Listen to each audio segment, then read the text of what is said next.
Berikutnya, kita beri aplaus yang meriah buat Cinta Laura untuk memberikan speech-nya.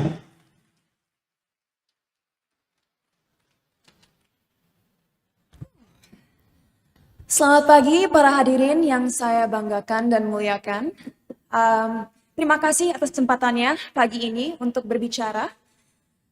Jujur, saya rasa seringkali Pancasila dibicarakan dari sisi yang sangat abstrak sehingga susah dimengerti oleh orang awam seperti saya sendiri. Dan saya harap pidato saya hari ini dapat dimengerti oleh semua. Pancasila. Sebuah kata yang sering diucapkan tanpa penghayatan yang tulus akan artinya. Kadang terasa seakan kata tersebut disalahgunakan, dimanfaatkan demi terlihat nasionalis, empatis, dan penuh kebajikan di mata publik. Seakan seperti prinsip bangsa kita diatasnamakan demi popularitas dan kepentingan pribadi. Jujur inilah kegelisahan dan keresahan yang dirasakan kami kaula muda. Karena minimnya pemahaman krusial di balik 9 huruf yang menjadi jantung dari identitas bangsa ini. Negara yang kita cintai, yaitu Republik Indonesia.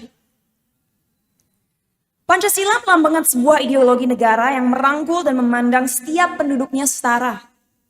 Dengan tujuan untuk membina dan membangun negara yang tidak ditujukan untuk kelompok masyarakat tertentu baik atas dasar kelas, agama, ras, atau budaya. Namun pada kenyataannya apa yang terjadi di sekitar kita sekarang? Hak manusia dalam kehidupan pribadinya dipolitisasi, kebencian terhadap sesama manusia disebarkan atas nama agama. Nama Tuhan digunakan untuk menambah dan memperkuat kekuasaan. Dan yang paling mengkhawatirkan adalah rakyat kecil semakin tersingkirkan.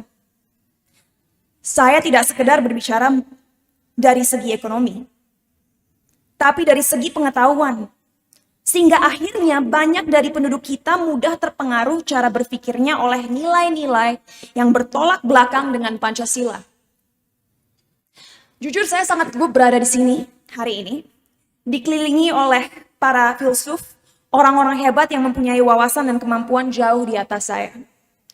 Saat menulis pidato ini, saya merasa harus mencari contoh filosofis yang unik dan out of the box agar kelihatan lebih kece atau keren di depan bapak-bapak dan ibu-ibu hari ini. Tapi saya sadar untuk apa mempersulit perbincangan kita hari ini jika permasalahan yang sedang didiskusikan dapat disimpulkan dengan sebuah alegori klasik yang dapat dimengerti semua orang. Kondisi masyarakat kita sekarang mirip dengan perumpamaan Goa Plato. Dalam alegori tersebut, Plato bercerita tentang sekelompok tawanan yang seumur hidupnya diikat, menghadap dinding, dan hanya bisa melihat bayang-bayangan yang berbentuk manusia di dinding yang disebabkan oleh api yang berkobar di lubang masuk goa. Pada suatu hari, seorang tawanan dilepas, dibaksa keluar, dan disuruh melihat sumber dari bayangan itu semua. Tapi apinya membuat matanya silau. Ia lebih suka melihat bayangan karena itu persepsi dunia yang ia mengerti sepanjang hidupnya. Lama-lama ia terbiasa melihat api dan akhirnya keluar melihat matahari. Simbol kebenaran. Dan akhirnya melihat dunia yang sesungguhnya. Saat ia kembali ke goa untuk membebaskan kawan-kawannya, mereka marah dan membunuhnya. Karena merasa bahwa ilusi yang mereka pikir adalah realita telah dihancurkan. Seringkali manusia memilih untuk hidup dalam kegelapan karena kebenaran membuat mereka tidak nyaman. Separatisme, konflik agama, diskriminasi dalam segala bentuk semakin sering terjadi karena arah pandang masyarakat yang dipaksa untuk terpusat kepada bayang-bayang yang menggambarkan sebuah realita yang dipenuhi kebencian, ketakutan, dan kekerasan.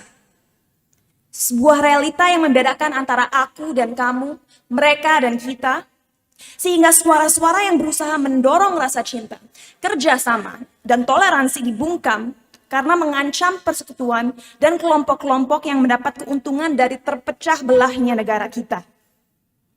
Sama seperti matahari dalam perumpamaan Goa Plato, sumber informasi dan realita, yaitu kebenaran di dunia kita, dihadang, sehingga masyarakat apalagi rakyat kecil, lebih rentan terjerumus dalam pemikiran yang sesat dan sempit. Bung Karno pernah mengatakan, orang tidak bisa mengabdi kepada Tuhan dengan tidak mengabdi kepada sesama manusia. Sila pertama, ketuhanan yang Maha Esa, mengatakan bahwa kita harus menghormati dan bekerja sama antar pemeluk agama dan penganut kepercayaan berbeda-beda dan tidak memaksa suatu kepercayaan kepada orang lain. Disinilah pendidikan formal maupun informal, berita dan media pada umumnya bertanggung jawab untuk mengingatkan kembali penduduk bangsa kita akan nilai-nilai fundamental dari setiap kepercayaan yang ada di negara ini. Menyadarkan masyarakat bahwa setiap agama dan kepercayaan, apapun itu, membantu manusia agar memiliki kompas moral untuk mencintai dan memperlakukan satu sama lain dengan hormat dan adil. Jadi saya rasa tidak ada satupun dari kita yang berhak berkoar kecintaan kita terhadap Tuhan kalau kita tidak bisa menghargai perbedaan yang sudah diciptakan oleh Tuhan sendiri. Dalam negara demokratis, penting sekali kita memahami sila kedua, kemanusiaan yang adil dan beradab. Akan tetapi, representasi yang adil di Indonesia masih sangat minim. Mewakili generasi Bunda, saya bisa bilang sangat disayangkan bahwa masih jarang sekali seorang perempuan atau seseorang dari suku minoritas atau agama minoritas direpresentasikan dengan kedudukan tinggi dalam sebuah korporasi atau institusi besar, politik maupun media. Akan sangat sulit untuk generasi selanjutnya melanjutkan jiwa Pancasila jika apa yang mereka lihat dalam kehidupan sehari-hari adalah birokrasi yang diatur oleh orang-orang yang sama.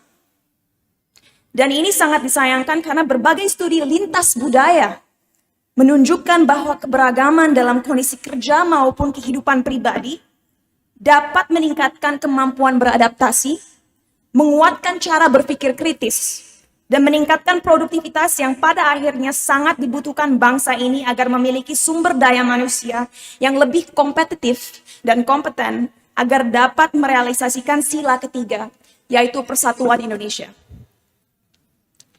Yang dibutuhkan bagi kemajuan bangsa ini adalah untuk membangkitkan kembali rasa bangga dan rasa memiliki terhadap Indonesia dari setiap individu, setiap kelompok, setiap penduduk, siapapun mereka. Karena tanpa persatuan yang kuat atas dasar Bhinneka Tunggal Ika, tidak akan ada permusyawaratan yang benar-benar mewakili rakyat dan mengutamakan kepentingan bersama di atas kepentingan pribadi atau kelompok tertentu. Demikian, dengan era yang semakin modern dan dikuasai teknologi, mari kita berikan kesempatan bagi anak-anak muda Indonesia untuk benar-benar mempelajari dan mengerti setiap segi dari sejarah, budaya, dan adat kita. Tumbuhkan rasa minat mereka untuk mengenal warisan budaya yang ada. Biarkanlah mereka bertanya, tumbuhkanlah rasa ingin tahu mereka sehingga mereka tidak mudah dipengaruhi dan dijajah pikirannya. Agar pada akhirnya mereka dapat menghormati hak-hak sesama manusia, apapun perbedaan yang ada. Yang pada akhirnya dapat membimbing negara ini menuju sila kelima, yaitu keadilan sosial bagi seluruh masyarakat Indonesia. Saya bukan siapa-siapa di sini, tapi sebagai warga negara Indonesia, saya yakin kita semua dapat setuju bahwa visi Bung Karno untuk membangun dunia di mana semua bangsanya hidup dalam damai dan persaudaraan adalah suatu hal yang kita semua inginkan. Oleh karena itu, saya menghimbau semua orang yang menyaksikan saya hari ini untuk bersama-sama membuka perbincangan bagi generasi selanjutnya mengenai seberapa krusialnya ideologi bangsa kita bagi perkembangan dan kelangsungan Indonesia. Mimpi kita tidak bisa hanya tertuju dan berhenti pada tahun 2045 saat Indonesia menjadi ekonomi keempat terbesar dunia. Tidak. Ada sekitar 1.340 suku di negara ini.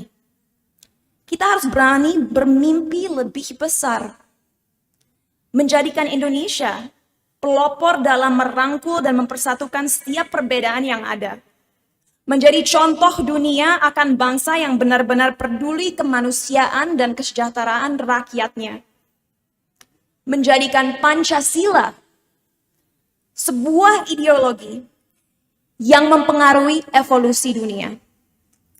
Terima kasih.